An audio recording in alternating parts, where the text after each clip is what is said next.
Hey guys, it's Amber Rain Davis from NotableInk.com, and I'm thrilled and honored to be doing a tutorial for Splitcoaststampers today. I thought I would get on and tell you a little about myself since many of you may not know me. I am a card maker and certified Zentangle teacher, and I really enjoy playing with my supplies and kind of just seeing what happens. And that's how I came up with the technique that I'm going to share with you today. I call it the 3-in-1 stencil on stamp technique. I'm excited to get to know you guys a little bit better, so be sure to interact in the comments, and let's get started. So first we're going to create a DIY stencil with a piece of vellum and a die.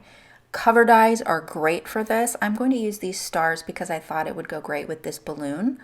And you want to make sure that you have a solid stamp, and you want to make sure that your die is larger than your stamp.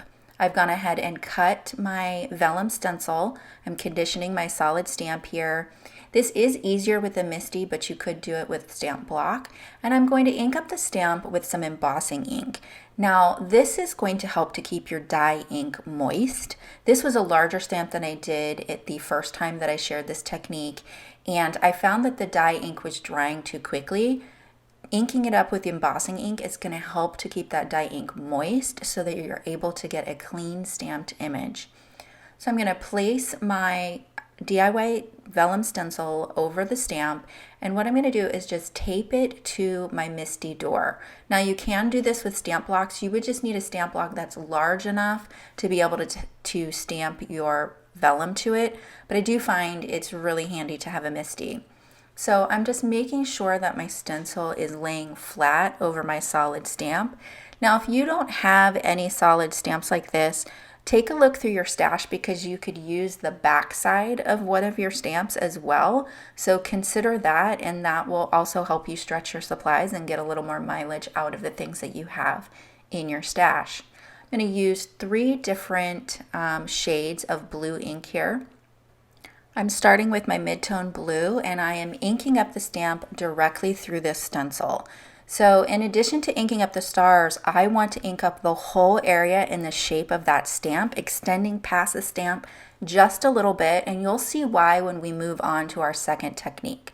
Now I'm coming in with my darker shade and adding some shadow so that I can bring a little bit of dimension to this balloon. So I'm leaving a highlight area with my mid-tone and then peeling off the DIY stencil, and we're going to stamp our stars. So the reason you want your die to be larger than your stamp is so that pattern can continue off the edge. That's going to look more realistic than it being smaller than your stamp. That's also going to help to create the edges. Now, if you were to do the same technique with a cover die, you wouldn't need to do this next technique of inking up your solid stamp in this way.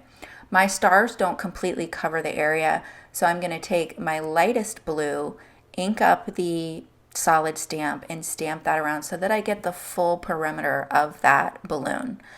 Then I'm going to do the same thing. I want to add some shading to my balloon here, just like I did inking up the stencil. And I'm just going to build up that color with the darker blue until I'm happy with the shading that I have on this balloon, which I think looks really great. So then included in the stamp set is the little balloon end, where you tie it.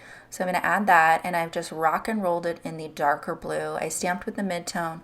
I rock and rolled it in the darker blue to, again, add a little bit of shading to that. Now this is our second technique or second element that we're going to create. So I'm taking a mini mister and our vellum stencil, the ink side up, and I'm spraying it 3 to 4 times to get a pretty even but light coverage of water. And then I'm going to press this down on a piece of cardstock. It can be a scrap piece. We're going to die cut this piece. And I'm just going to take a piece of copy paper so that I can spread that out and just make sure that it stamps really well. So basically we're using this stencil and the leftover ink on the stencil as a stamp. So you can see we get a nice distressed look here. And then our third technique, we're going to put glue on the back side of our homemade stencil. This is a large glue pen, which I find works really well for vellum, but if you have a favorite vellum adhesive, definitely go ahead and use that. So you want to make sure that you get glue all around the edges of the stars and around the perimeter of it. Then we're going to take it and press this down on a piece of cardstock. I'm just going to clean any excess glue off my surface. And we'll do the same thing. We'll put a piece of copy paper over this and make sure that everything gets adhered really well.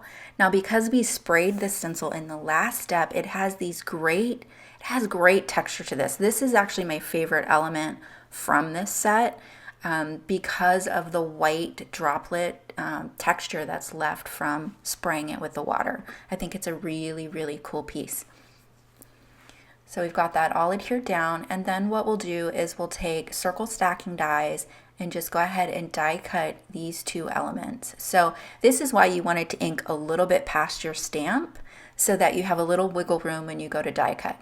Now, I did decide to die cut one smaller just to have a little variance, and then I'm going to take a scrap of the vellum on the cardstock that we had there, and I'm just going to cut the little balloon end because I want it to match the vellum piece that we have there and then the distressed balloon that we have up top.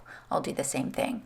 I have a piece of sticky back fun foam here that I have die cut with a smaller die. You could use foam tape as well or foam squares, and I'm just going to put that on the back. I'll do the same with the smaller piece.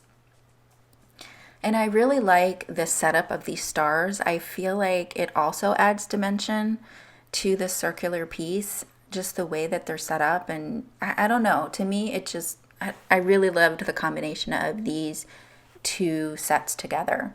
So I've just cut a little bit off of my sticky foam here so that there's not too much bulk where those two balloons overlap. This is the balloon string stamp that comes in the small set.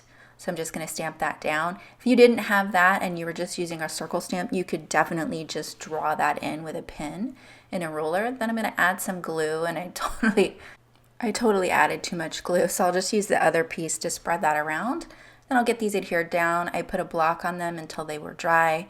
Then I flipped it over, trimmed the excess from the back, and then I'll go ahead and pop up the balloon end with a foam square. We'll go ahead and stamp the balloon string on this one. And if you don't get it all the way to that balloon end, you can just use a pen to fill in the space. Then I'm going to go ahead and use the sentiment from the set, and I'm stamping this with a black pigment ink so it's nice and crisp. I went ahead and stamped the other sentiment off camera, and now we need to mask our sentiment because I want to stamp the other balloon string. So I'm just using a piece of washi tape. You could use any kind of masking paper that you have. And I just got some of the sticky off on my hand. So we'll just press that down, peel up the tape. I'll get the other balloon end popped up on some foam, add some sequins, and these cards will be done. Here are a couple close-ups so you can see the texture of that stamped image. You can see the sponge dauber texture in that stamping, and I just love how that turned out. And then with the second card, we have the largest balloon is the vellum on the cardstock. The smaller balloon is the technique we used by stamping the vellum onto a piece of cardstock. Here are the cards together. Thank you so much for joining me today. I also want to thank Dina for inviting me to create this tutorial. If you like what you see, you can follow me over at notableink.com, Notable Ink on Instagram, Facebook, and Pinterest, and YouTube at Amber Rain Davis. Thanks again. Bye-bye.